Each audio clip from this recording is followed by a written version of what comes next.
नमस्कार साथियों, मैं पंकज कुमार स्वागत करता हूं अपने यूट्यूब चैनल फैंटास्टिक कॉन्सेप्ट में।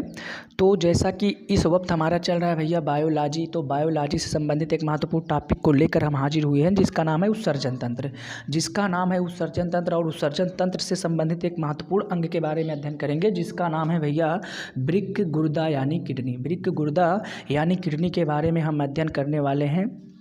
तो हालांकि ये अपनी चौथी क्लास होगी, तो चौथी क्लास में हम अध्ययन करेंगे। पहली क्लास में तो हमने इंट्रो क्लासेज ली थी, दूसरी क्लास में मानव शरीर के सबसे महत्वपूर्ण अंग के बारे में अध्ययन किया था जिसका नाम है मेरे भैया मानव मस्तिष्क। तो मानव मस्तिष्क के बारे में हम अध्ययन कर चुके हैं और तीसरी क्लास में मानव हृदय के बारे में अध्ययन कर चुके हैं। आज हम चौथी क्लास में उत्सर्जन तंत्र के एक महत्वपूर्ण अंग के बारे में अध्ययन करने वाले हैं जिसका नाम है वृक्क गुर्दा यानी किडनी। तो सबसे पहले हम ये बात करेंगे कि उत्सर्जन कहते किसे हैं ना। तो सबसे पहले हम ये बात करेंगे कि उत्सर्जन कहते किसे हैं। तो आइए हम जान लेते हैं कि उत्सर्जन कहते किसे हैं। तो भैया हमारे शरीर में जो अपशिष्ट पदार्थ इकट्ठा रहा करता है ना, हमारे शरीर में जो अपशिष्ट पदार्थ इकट्ठा रहा करता है वह हमारे शरीर से बाहर निकलना, उसका हमारे शरीर से बाहर निकलना ही उत्सर्जन कहलाता है। उसका हमारे शरीर से बाहर निकलना ही उत्सर्जन कहलाता है। जैसे कि पसीना हुआ ना, तो पसीना हमारे शरीर में एक अपशिष्ट पदार्थ है, हमारे शरीर में एक अपशिष्ट पदार्थ है, इसका बाहर निकलना ही उत्सर्जन कहलाता है। तो जैसे कि एक बार फिर से सुन लीजिए, हमारे शरीर से अपशिष्ट पदार्थों का बाहर निकलना ही उत्सर्जन कहलाता है। हमारे शरीर से अपशिष्ट पदार्थों का बाहर निकलना ही उत्सर्जन कहलाता है। हालांकि हमने बताया ना, पसीना और यूरेनिक अपना हुआ और तीसरा अपना काइल हुआ। काइल अर्थात अनपचा भोजन जो हमारे शरीर से बाहर निकलता है। तो ये सभी उत्सर्जी पदार्थ हैं और ये उत्सर्जी पदार्थ जिस अंग से निकला करते हैं उसको हम कहा करते हैं उत्सर्जी अंग। जैसे कि अपनी किडनी हुई ना। तो आइए हम उत्सर्जी अंग के बारे में पहले अध्ययन करते हैं। तो हम प्रमुख उत्सर्जी अंग को देखेंगे। सबसे पहले तो अपना आता है फेफड़ा। सबसे पहले अपना आता है फेफड़ा भैया, जो कि पहले फेफड़ा क्या करता है। फेफड़ा का काम यह है कि यह बलगम और CO2 अर्थात कार्बन डाइऑक्साइड और वाष्प को हमारे शरीर से बाहर निकालता है। बलगम और CO2 और वाष्प को हमारे शरीर से बाहर निकालता है। ये उत्सर्जी पदार्थ हुआ करते हैं। ये अगर कुछ समय तक हमारे शरीर में अस्थायी रहे तो हमारे शरीर को इफेक्ट बताएंगे। तो बात करते हैं बलगम किसे कहते हैं। तो बात करते हैं भैया बलगम किसे कहते हैं। तो जो हमारे फेफड़े में कहा करते हैं ना, कफ जम जाता है, तो जब हम खिखारते हैं तो कुछ निकलता है, कुछ जो पदार्थ वो निकलता है खिखार कर जो हम थूकते हैं वही होता है अपना बलगम। वही हालांकि बुजुर्ग लोग ज़्यादा किया करते हैं, तो उसी को हम बलगम कहा करते हैं। और कार्बन डाइऑक्साइड हम आप सभी जानते हैं। और वाष्प जो है, वाष्प जब हम सांस को लेते हैं तो गर्म हवा जो निकलती है वही वाष्प होती है। तो ये इतना काम हुआ अपने फेफड़े भैया की। तो फेफड़े ने क्या काम किया, बलगम को निकाला और कार्बन डाइऑक्साइड को निकाला और वाष्प को निकाला। तो अब बात करते हैं अपने बड़ी आंत के बारे में। तो बड़ी आंत का काम क्या होता है, अनपचे भोजन को बाहर निकालना। अनपचे भोजन को हमारे शरीर से बाहर निकालना। जब हम भोजन करते हैं तो सारे भोजन का पाचन तो हो नहीं पाता, जो भोजन बचा रहता है वो हमारे शरीर से बाहर निकालने का काम अपनी बड़ी आंत करती है। तो ये बड़ी आंत का काम है अनपचे भोजन का बाहर निकालना। जो अनपचा भोजन है वो काइल के रूप में हमारे शरीर से बाहर निकल जाता है, जिसका रंग पीला होता है। तो ये अपने बड़ी आंत का काम हुआ। अब बात करते हैं अपने त्वचा की बात करें तो इसका काम है भैया पसीना, लवण और सीबम का निकालना। पसीना, लवण और सीबम का निकालना। हालांकि हम सभी जानते हैं कि त्वचा हमारी जो है पसीना और सीबम और लवण को निकालने का काम किया करती है। तो लवण हालांकि हम कहेंगे कि ये लवण कहाँ से निकालती है, इसका काम ये तो होगा ही नहीं। लवण कैसे निकालेगी, तो भैया शांत रहो। लवण ऐसे निकालती है, जब हमारे शरीर से पसीना निकला करता है ना, तो उसी के साथ में अपना लवण भी आया करता है। कभी आप पसीनों को चखेंगे तो पसीना हमारा हल्का नमकीन लगेगा। तो हल्का नमकीन लगेगा, उसी को हम कहा करते हैं कि पसीने के साथ अपना लवण आया। अब हम बात करते हैं सबसे महत्वपूर्ण अंग के बारे में जिसका नाम है किडनी, जिसके बारे में हम अध्ययन करने वाले हैं। तो किडनी भैया है, किडनी का काम है यूरिया का उत्सर्जन करना। किडनी का काम है यूरिया का उत्सर्जन करना, जो कि हालांकि हम देख रहे हैं किडनी, इसका काम है कि यूरिया का उत्सर्जन करना। यह है ये है मूत्राशय और ये अपना मूत्र मार्ग है, ये अधिवृक्क है और ये कोर्टेक्स है, मेडुला है। सभी के बारे में हम डिटेल से अध्ययन करने वाले हैं। तो आइए हम अब बात करते हैं अपने टॉपिक पर, जो कि जिसका नाम है वृक्क, या हिंदी है ये वृक्क शब्द, और ये गुर्दा अपना उर्दू है और किडनी अपना इंग्लिश शब्द है। तो भाई उसको तो ऐसी तो परीक्षा में पूछा नहीं जाता कि इंग्लिश है वो उर्दू है ये हिंदी है। तो आइए बात करते हैं डायरेक्ट मुद्दे पर। तो भैया सबसे पहले तो हम बात करेंगे ये अपने किडनी जो है ना, किडनी की इकाई बहुत पूछा करता है कि किडनी की इकाई क्या है। तो किडनी की इकाई है भैया नेफ्रॉन। किडनी की इकाई है नेफ्रॉन। और हालांकि मस्तिष्क और किडनी में हम कंफ्यूज हो जाते हैं। तो अपने मस्तिष्क भैया की इकाई होती है न्यूरॉन, उनकी इकाई होती है न्यूरॉन और इनकी होती है नेफ्रॉन। हालांकि ये परीक्षा में बहुत बार पूछा गया है कि मस्तिष्क की इकाई को क्या कहते हैं, तो उनकी इकाई को न्यूरॉन कहा करते हैं और इनकी इकाई को, किडनी की इकाई को नेफ्रॉन कहते हैं। तो अब हम बात करते हैं इनकी लंबाई की। तो अपने किडनी की लंबाई होती है 10 से 12 सेमी। किडनी की लंबाई कितनी होती है भैया? 10 से 12 सेमी। कोई ज़रूरी नहीं है कि 10 से 12 सेमी ही हो, हालांकि अधिकतर लोगों की 10 से 12 सेमी हुआ करती है और लोगों की कम भी हुआ करती है और लोगों की ज़्यादा होती है। तो ये कॉमन जो है 10 से 12 सेमी अपने किडनी की लंबाई होती है और इसकी आकृति सेम के बीच की आकार की होती है। इसकी आकृति सेम के बीच की आकार की होती है। हालांकि जैसे दिखाई दे रहा है ये सेम के बीच की आकार की है ना, ये सेम के बीच की आकार की अपनी किडनी है दोनों ना।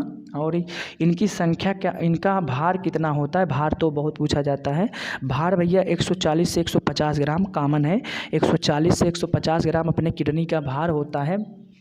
हालांकि हमने बताया था ना सबसे ज़्यादा मस्तिष्क अपना पूछा जाता है, मस्तिष्क का भार कितना होता है, तो वो 1350 ग्राम से 1400 ग्राम हुआ करता है। फिर उसके बाद हमने बात की थी हृदय के बारे में, जो कि दिल हमारा 300 ग्राम का होता है। और तीसरा अपना किडनी है जो कि इसका भार होता है 140 ग्राम से 150 ग्राम। 140 ग्राम से 150 ग्राम का। यह भी पूछा जाता है कि हमारे अंग का सबसे वजनी, हमारे शरीर का सबसे वजनी अंग कौन है, जिसका भार सबसे ज़्यादा हुआ करता है, तो वो तो अपना लीवर है। हालांकि हम बता चुके हैं वो लीवर है जिसका भार 1.5 किलो अर्थात 1500 ग्राम होता है। अब बात करते हैं किडनी भैया की, तो भार तो इसकी 140 ग्राम से 150 ग्राम हुई ना। अब आगे बात करें इनकी संख्या कितनी हुआ करती है हमारे शरीर में, तो इनकी संख्या 2 हुआ करती है, 1 लेफ्ट 1 राइट, एक लेफ्ट एक राइट। हालांकि जैसा कि दिख रहा है एक लेफ्ट और एक राइट, इनकी संख्या हमारे शरीर में एक लेफ्ट होती है एक राइट होती है। और इनकी बाहरी खोल को हम पेरिटोनियम कहा करते हैं। इनकी बाहरी खोल को हम पेरिटोनियम कहा करते हैं, जिनमें यह ऊपर स्थित रहता है।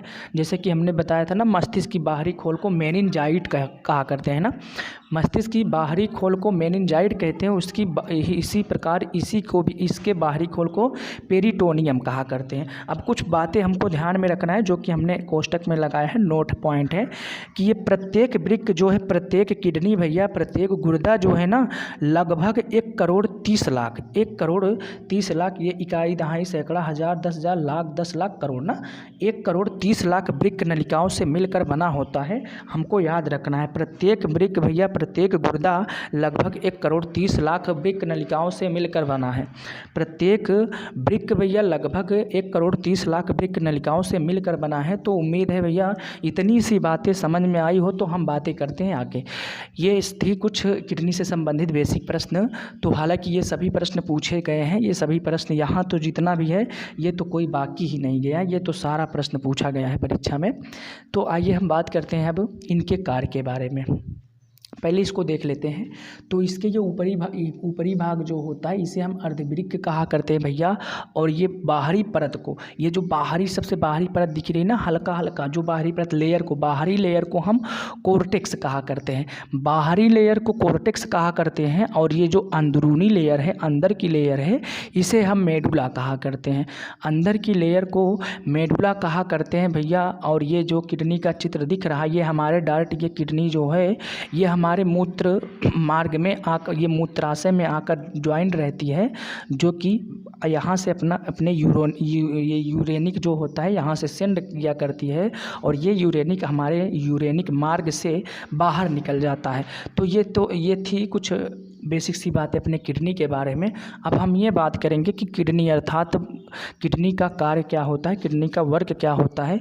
तो हमने पहले बताया हमारे शरीर का सबसे मुख्य उत्सर्जी अंग माना जाता है ना, ये हमारे शरीर का सबसे उत्सर्जी अंग माना जाता है किडनी, और इसका काम होता है रक्त को छानना। इसका काम होता है भैया रक्त को छानना।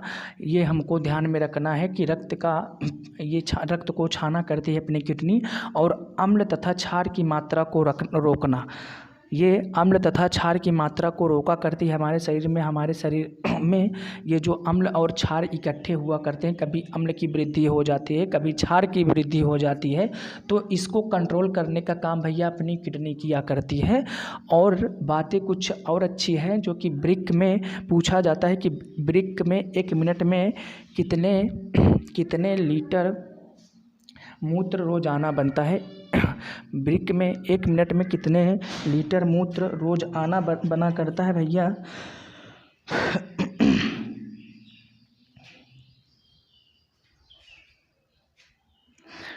ब्रिक में 1 मिनट में नहीं, सॉरी भैया, 1 दिन यहाँ था, 1 दिन, सॉरी यहाँ पर 1 दिन पूछा जाता है कि ब्रिक में एक दिन में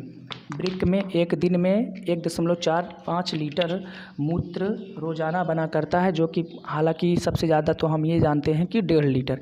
मनुष्य के शरीर में एक दिन में 1.5 लीटर यूरेनिक का निर्माण हुआ करता है। इतनी सी बातें हमको ध्यान में रखना है।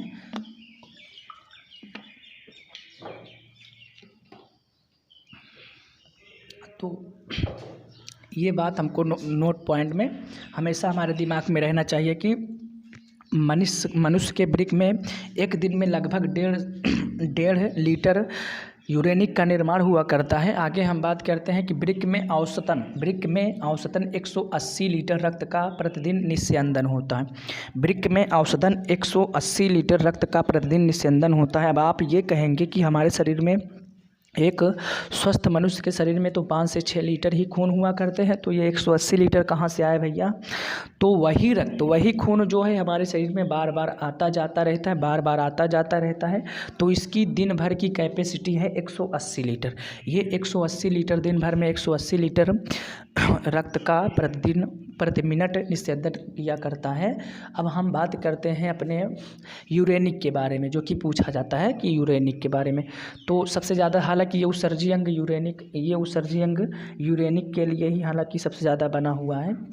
तो यूरेनिक भैया इसका पीएच मान 4.8 से 6 होता है। पीएच मान बहुत पूछा जाता है, जैसे अपने रक्त का पीएच मान पूछा जाता है कि रक्त का पीएच मान कितना हुआ करता है, तो रक्त का पीएच मान अपने कितना हुआ करता है 7.4। रक्त का पीएच मान 7.4 होता है, हमको याद रखना है, हमने बताया था।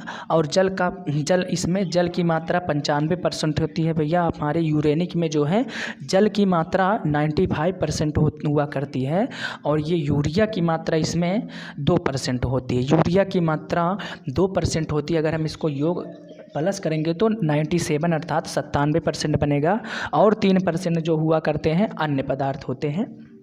तो आपको याद रखना है, इसमें यूरिया की मात्रा 2%, जल 95%, और इसका पीएच मान 4.8 से 6 होता है।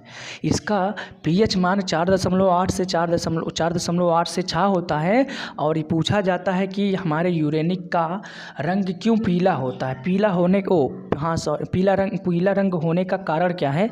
तो इसमें एक पदार्थ पाया जाता है भैया, यूरोक्रोम के कारण हमारे यूरेनिक का रंग पीला हुआ करता है। यूरोक्रोम के कारण हमारे यूरेनिक का रंग पीला हुआ करता है। हमको ये बातें ध्यान में रखनी है। और ये भी पूछा जाता है कि हमारे यूरेनिक की गंध किसके कारण आती है। हमारे यूरेनिक की गंध किसके कारण आती है, तो वो पूछा जाता है, तो उसका आंसर होगा अमोनिया। हालांकि ये क्वेश्चन और भी बना करता है ना कि मूत्रालियों में तीक्ष्ण गंध का कारण क्या है। मूत्रालियों में तीक्ष्ण गंध का कारण क्या है, तो वहाँ भी हम अपना आंसर देते हैं अमोनिया, यानी NH3। अमोनिया भैया ये हमारे यूरेनिक के गंध का कारण अमोनिया होती है। पीला रंग यूरोक्रोम है, यूरिया के 2% होती है, जल 95% होती है, और इसका पीएच मान 4.8 से 6 होता है। अब हम बात करते हैं किडनी से संबंधित बीमारी के बारे में। किडनी से संबंधित बीमारी के बारे में, तो पहले तो हम बात करेंगे इसमें एक गठिया रोग हुआ करता है, जो कि यूरिक एसिड की वृद्धि हो जाना। हमारे शरीर में एक अम्ल होता है यूरिक अम्ल, हमारे शरीर में एक अम्ल होता है यूरिक अम्ल, जो कि इसकी वृद्धि होने से, जो कि यूरिक अम्ल अब हम तो बता रहे हैं ना, ये किडनी से ही संबंधित है, यूरिया जो है किडनी से ही संबंधित है। तो ये किडनी से संबंधित रोग हुआ कि गठिया रोग कैसे हुआ, यूरिक एसिड की हमारे शरीर में वृद्धि होने से गठिया रोग हुआ। अब बात कर रहे हैं एक रोग बड़ा ही पूछा जाता है कि यूरेनिया रोग किससे होता है ना, यूरेनिया रोग का जिम्मेदार अपना किडनी ही होता है। तो यूरेनिया रोग में क्या होता है कि अमोनिया की मात्रा में वृद्धि हो जाती है, जो हालांकि हमने बताया कि ना, तो ये इस यूरेनिया रोग में अमोनिया की मात्रा में वृद्धि हो जाती है। जो व्यक्ति यूरेनिक जब त्याग करता है तो इसके यूरेनिक में बहुत ज़्यादा गंध होती है, उसके यूरेनिक में गंध बहुत ज़्यादा होती है। हालांकि यही लक्षण होता है कि उसको यूरेनिया हुआ है, इसमें जो है यूरेनिक की गंध बहुत तीक्ष्ण हो जाती है। तो तभी हमको पता हो जाना चाहिए कि हमें यूरेनिया हुआ है, जो कि जिम्मेदार कौन होता है, अपना किडनी। अब हम बात करते हैं जो कि बहुत पूछा जाता है कि किडनी में एक पथरी होती है जिसका नाम क्या है, तो उस पथरी का भैया नाम है जो कि कैल्शियम ऑक्जेलेट। बहुत पूछा जाता है कि किडनी की पथरी का नाम क्या है, तो वो है कैल्शियम ऑक्जेलेट। कैल्शियम ऑक्जेलेट भैया किडनी से संबंधित बीमारी है। और हम एक महत्वपूर्ण नोट पॉइंट बनाए हैं जो कि हमको देखना है, हालांकि ये तो इतना परीक्षा में पूछा नहीं जाता।